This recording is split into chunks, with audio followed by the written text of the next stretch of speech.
Welcome to the Tea Time Podcast, where it's all about taking a few healthy minutes each day just for you, with your host, Sharissa Bradley.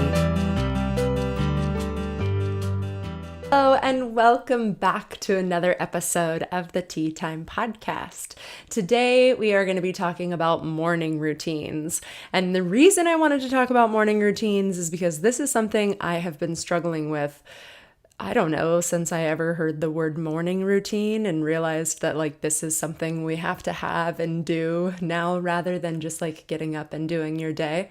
Now, I realize its importance, right? Research has shown that we are more capable and more productive and happier and better off in a million ways if we can follow some sort of morning routine, if we can get up and do the same thing every single day. Now, when I was in high school and when I was in college and even, younger as a kid, I naturally had a routine in the morning. Our brain is designed that way. We want to have some sort of methodology to our day. It serves a purpose for us. So I can see all of the benefits, but it's different when you are a mom or a dad or another family member and you have other responsibilities besides yourself. So you don't have to even if you're just a pet owner, not just a pet owner, even if you are a pet owner, you have responsibilities to somebody or something besides yourself. So that makes it kind of puts a kink in things. It's not easy to then have some routine if somebody else can come in and destructure it or wake up at 2:00 in the morning with the flu. So your 6 a.m. yoga class is totally thrown off. It's just a matter of finding something that works for you that you can do on a regular basis. So this is something I've been working on for a long time, something I've been trying to do for a long time. I read this amazing book by Hal Elrod called The Miracle Morning, and he give some basic background information on why it's so important to have a morning routine, of course. And then he gives his ideal morning routine, or what he would do ideally, or what you should do ideally as a consumer of this product. And his recommendations are incredible. It's 5 steps, and you should he recommends taking about an hour for yourself every single day for personal development. Some of you are like, I can't believe that, an hour. That's how I felt anyways. And I still have never gotten to that point. But it's all about this personal development time. So writing in your journal, or reading a book, or meditating, or exercising, really anything that you can do that's personal development or helping to invest in yourself. And I love that idea. And I think that that's magical. And I totally would. It would be a miracle if I could do that. So I get the miracle morning. So I get up, this was 3 years ago. I read this book and I'm going to do this 30-day miracle morning challenge. And so I get up and I do this 10 minutes of reading and 10 minutes of exercise and 10 minutes of, whatever else. And I realized that the whole time I'm feeling really anxious and kind of I just don't have any patience for myself or the situation or doing it. I want to be doing things. And the only thing I can think about is my laundry list of things that need to get done for the day. I need to start doing things right in the morning, not sitting and reflecting. So what I've realized in the last couple of weeks is I'm really trying to develop this part of myself and really give myself this time. And I have the time. My kids are getting a little older. They wake up a little bit later. I have less responsibilities early in the morning. And naturally, as I get older, my body's waking up earlier. So I've been gifted with this extra time in the mornings, and I have not been using it wisely. I realize that's not the case for everybody. That's certainly wasn't the case for me for the last 30 years. But at this point in my life, I have this opening and I am trying to use it wisely. So I've been trying to develop it. And I've been going back and reading I went on Pinterest and looked up morning routine. I don't recommend doing that. It's a little bit overwhelming, just with the sheer amount of information out there.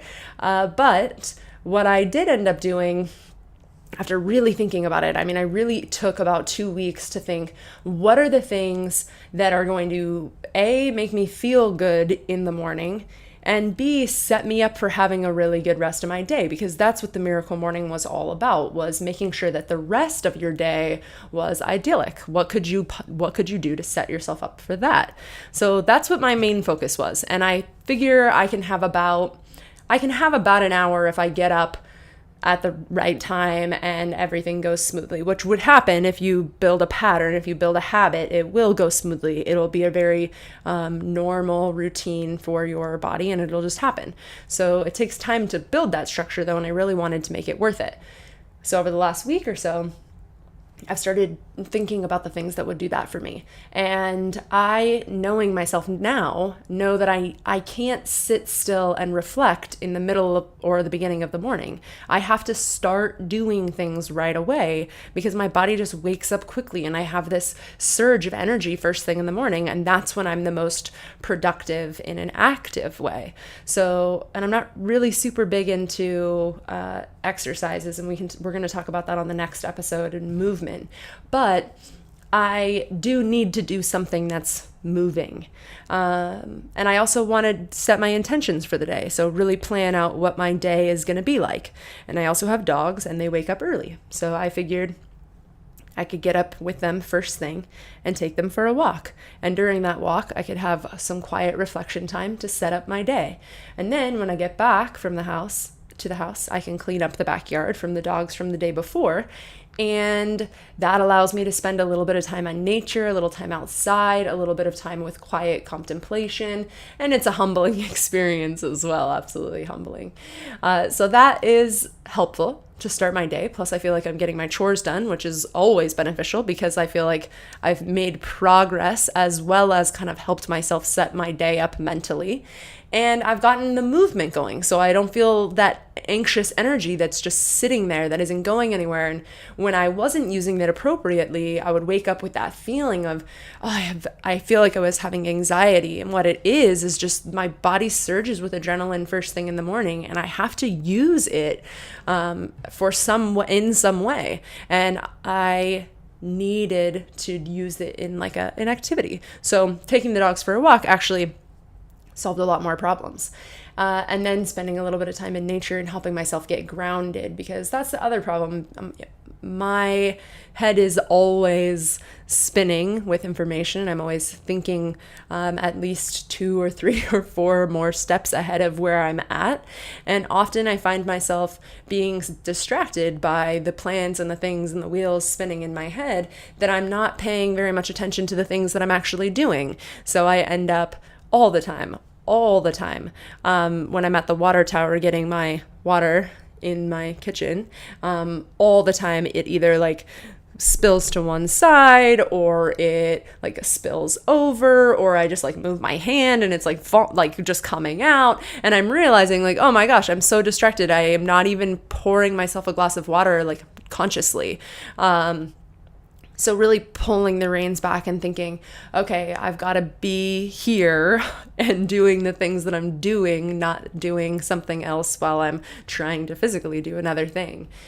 So getting that first bit in the morning with nature and kind of getting to be outside and breathing in fresh air, it's helping me to be more present, to be more grounded, and a little bit more on the ground and less in the clouds. Okay, so morning routine. We have to find the thing that makes the most sense for us. So for me, I don't wake up slowly. I have to start moving. But for most anyone else that I know, they tend to wake up a little bit slower and need that little bit more time to become conscious and just aware of, okay, now it's a day and I have to start the day.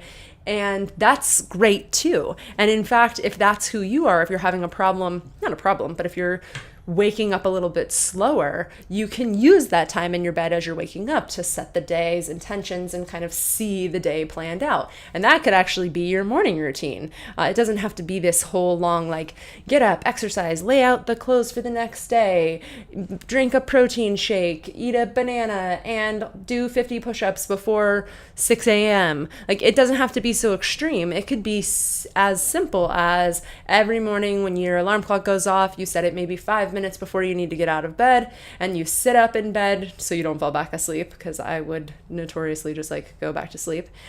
Sit up in bed and just think about how you want the day to go, and set that intention for the day and say, okay, I really would like these things to go in this way. I'd really like, the meeting to go the way I need it to go, and really picture those things happening in the order that they're going to happen, and plan it out, map it out, see it.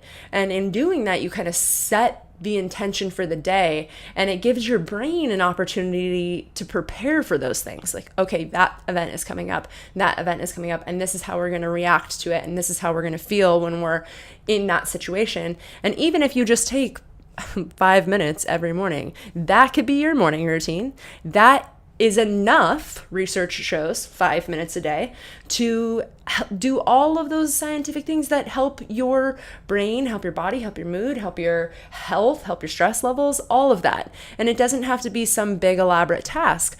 But if you set it every single day, weekends included, Saturday, Sunday, whatever, every single day, and do the same thing, you're going to be setting yourself up to have, a really nice day. And that's what a morning routine is all about. It's about setting up the best thing for you. So if you're going back on like, oh, my neighbor gets up at 3:30 in the morning, spin cycles in her garage for 45 minutes, and then drinks a protein shake and makes 25 pancakes all before her kids wake up at 7 a.m. Like, that's just not gonna be everybody, and we shouldn't be even trying to compare ourselves to that person.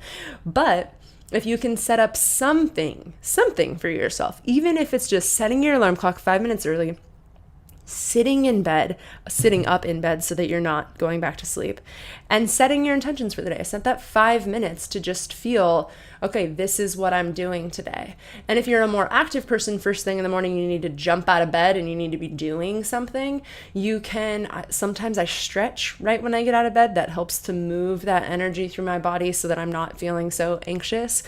So I'll stretch, and while I'm doing that movement, I think about my intentions. I set my intentions for the day. So if you're one of those people that needs to be moving while you're thinking, like me, when I was teaching at the university, I would pace when I taught. I had to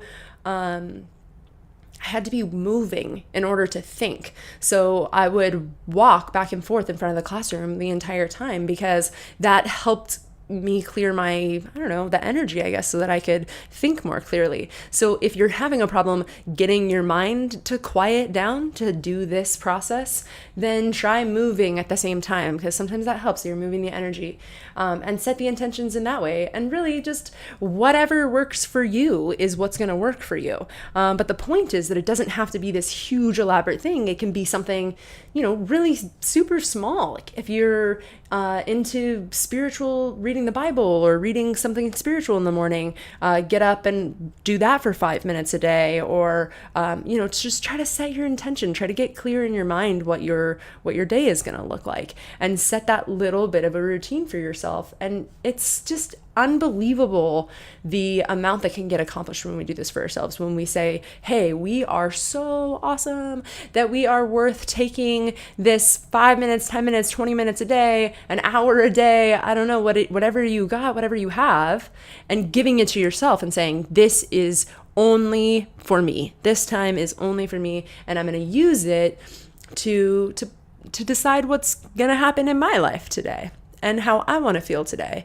And just giving yourself that gift is going to be, unbelievable. And it doesn't have to be a big thing. For me, I didn't feel comfortable starting a morning routine, or even saying like, I'm doing a morning routine. It kind of sounded pretentious to me anyways.